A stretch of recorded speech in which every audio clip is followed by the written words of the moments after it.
এটা হলো যে আপনারা দেখেছেন যে সৈয়দপুর এয়ারপোর্টে একজন একজন রাজনীতিবিদ, তার কাছে বেশ কিছু একটা বড় অঙ্কের টাকা পাওয়া গেছে।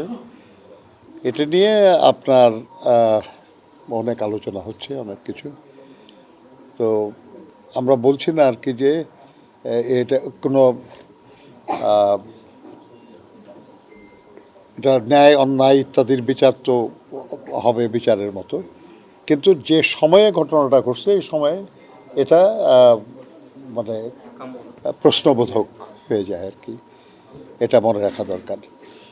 এরপর আমরা দেখলাম লক্ষ্মীপুরে একজন প্রার্থী, একই দলের একজন প্রার্থী নিজে টাকা পেমেন্ট করতেছে, এটার ভিডিও বের হয়ে গেছে।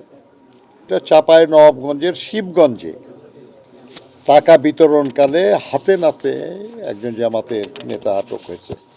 সিরাজগঞ্জের কামারখন্দে ভোট কেনার সময় জনগণের হাতে জামাতের এক নেতা আটক, এবং সেখানে টাকার পরিমাণ প্রায় 63,000-এর মতো।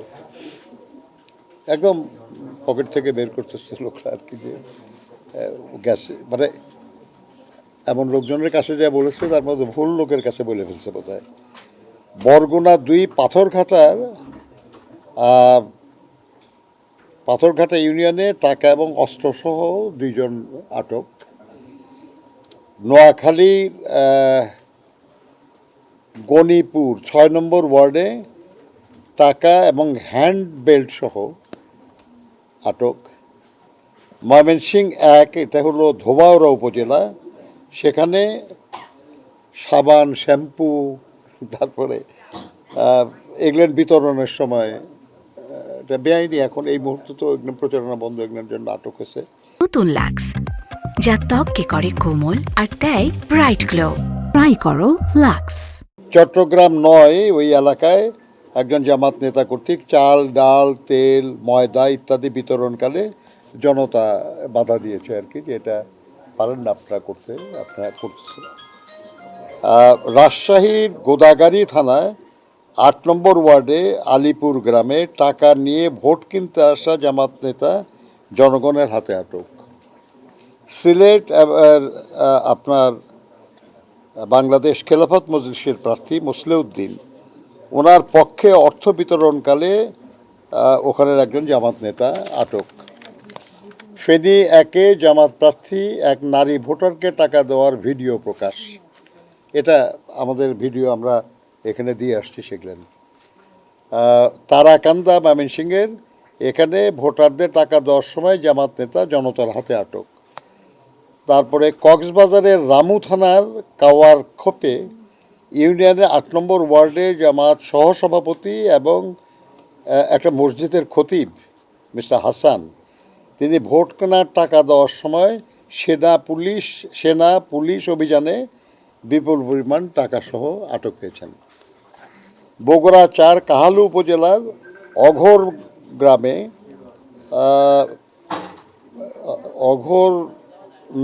অঘরনাথ গ্রামে ভোট ক্রয়ের জন্য গেলে গ্রামবাসী তাকে প্রতিহত করে, আটক করে। লক্ষ্মীপুর 3-এ জামাত প্রার্থী রেজাউল করিম নিজ হাতে টাকা বিলি করছে, এটার ভিডিও প্রকাশ হয়েছে। এরকম বেশ কিছু নিউজ এবং ভিডিও আমরা নির্বাচন কমিশনের ওনাদের কাছে আমরা দিয়েছি, এবং আমরা বলেছি যে আইন অনুযায়ী যার বিরুদ্ধে যে ব্যবস্থা নেওয়া দরকার আপনারা সেই ব্যবস্থা নেন, এবং আপনারা জনগণকে একটু আশ্বস্ত করেন যে এই বিষয়টা আপনারা পছন্দ করেন না, এবং আর কেউ যেন এইটা না করে, সেটা যে দলেরই হোক, যাতে না করে কেউ, সেই জন্য আপনারা একটা হুঁশিয়ারি বার্তা আপনাদের তরফ থেকে যাক। কারণ আফটারঅল মানুষ নির্ভর করছে যে নির্বাচন কমিশন এই ব্যাপারে শক্ত পদক্ষেপ গ্রহণ করবে। ওনারা বলেছেন আর কি যে তারা ব্যবস্থা নিচ্ছেন এই ব্যাপারে আর কি। আর একটা জিনিসে আমরা খুবই বিব্রত এবং আমরা অসন্তুষ্ট বলতে পারেন, সেটা হলো যে আমরা পত্রিকায় দেখলাম, বেশ কয়েকটি পত্রিকায় এবং টিভির যে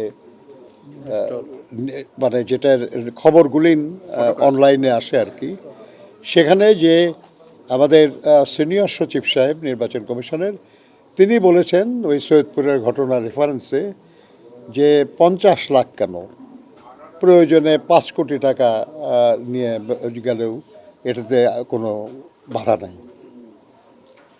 তো ব্যাপারটা হচ্ছে যে সব সময় তো সব কথা একরকম হয় না, তাই না? এই সময়ে যদি সব সময় সবই এরকমই হয়, তাহলে কেন বললেন যে বিকাশে 1,000 টাকার বেশি পাঠানো যাবে না? কেন বললেন আপনার যে বিকাশে একদিনে 10,000 টাকার বেশি পাঠানো যাবে না? উদ্দেশ্য আছে তো একটা, নাকি? যে এই সময়ে যাতে ভোট কেনা বেচার জন্য এই টাকা এইভাবে বিলি না হয়, সেই জন্য তো বলা হয়েছে এটা।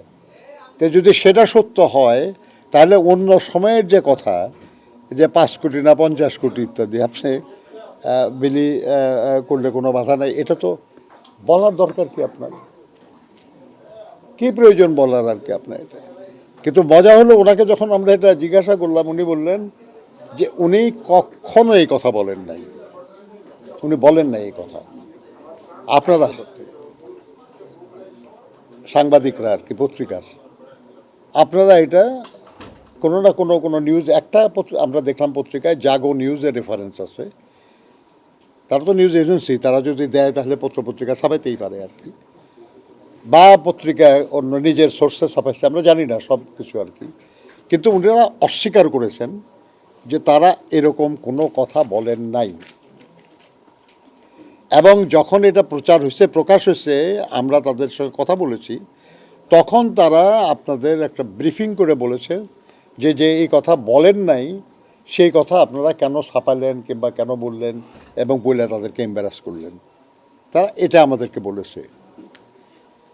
আমরা তো বিশ্বাস করতে চাই সবাইকে। তো আপনার মানে কেউ না কেউ তো সঠিক বলছেন না, সেটা কে? এটা তো আপনারা সত্য সন্ধানী সাংবাদিকরা তো হলো কি সত্য সন্ধানী বলে না নাকি আপনাদেরকে? তো সত্য সন্ধানী যারা, আমরা আশা করব যে তারা এই ব্যাপারে সত্যের সন্ধান করবেন। যদি তারা বলে থাকে, আমরা বলবো খুবই ভুল করা হয়েছে, অন্যায় করা হয়েছে। এই সময়ে এই কথা এনকারেজ করা হয় যারা এইভাবে অতিরিক্ত টাকা নিয়ে মুভ করতেছে বিশেষ উদ্দেশ্য সাধনের জন্য। আর যদি ওনারা না বলে থাকেন, আর কোনো কারণে কেউ এই নিউজটার প্রচার করে থাকে, তাহলে সেটার মধ্যেও একটা বড় অন্যায় আছে, এটা অন্যায়ের ইচ্ছা আছে, যে তারাই অন্যদেরকে বোঝানোর চেষ্টা করতেছে যে না, আসলে কোনো অসুবিধা হয় নাই, যা নিয়ে যেতে পারেন, আরও বেশি নিয়ে গেলেও কোনো অসুবিধা নেই আর কি। তো যেটাই হোক আর কি, আমরা মনে করি যেই করে থাকুক, এটা খুবই অন্যায় একটা কাজ হয়েছে, সেই জন্য আমরা এটা নিন্দা জানাই। তাকে ওখানে জিজ্ঞাসা করেন নাই আপনারা যে ওনাদের এই যে টাকা সহ এটা বিএনপির কোনো নেতা ধরছে না পুলিশ কিংবা অন্য কোনো প্রতিনিধিরা ধরছে? জিজ্ঞাসা করছেন আপনারা? কি বলছে তারা? আরে ভাই, ষড়যন্ত্র করবো কি? কি মুশকিলের ব্যাপার। তারা বলেছে এটা একটা নাটক সাজানো হয়েছে। এই নাটকের অভিনেতা কি তারাও? তারা ছাড়া তো নাটক হবে না নাকি? 100 বার নিতে পারে, 1 কোটি বার নিতে পারে, এটা নিয়ে প্রশ্ন নেই আমাদের। কিন্তু নাটক যদি হয়, নাটকের সব অভিনেতা অভিনেত্রীদের তো সম্মত হইতে হবে নাটকে, নাকি? তো ওনারা কি সম্মত ছিলেন এটাতে, নাটকে? আমার প্রশ্ন যেটা, সেটা হলো যে তাদের, আমরা তো জানতামও না, আমাদের জানার কথা না, কারণ এটা ধরেছে পুলিশ। আমরা যতটুকু জানি, পুলিশ কি বিএনপির পুলিশ নাকি? আমরা বিএনপি ক্ষমতা এখন, আমাদের হুকুমত চলে বিএনপি, এ পুলিশ লোক তো বরঞ্চ অন্য কথা বলে। যেই নির্বাচন প্রতিরোধের চেষ্টা করবে, যেই নির্বাচনে বিশৃঙ্খলা সৃষ্টির চেষ্টা করবে, আমাদের করা লাগবে না, জনগণ নিজেরাই প্রতিহত করবে। সেটা যদি আমরাও করি, তাহলে জনগণ আমাদেরকে প্রতিহত করবে।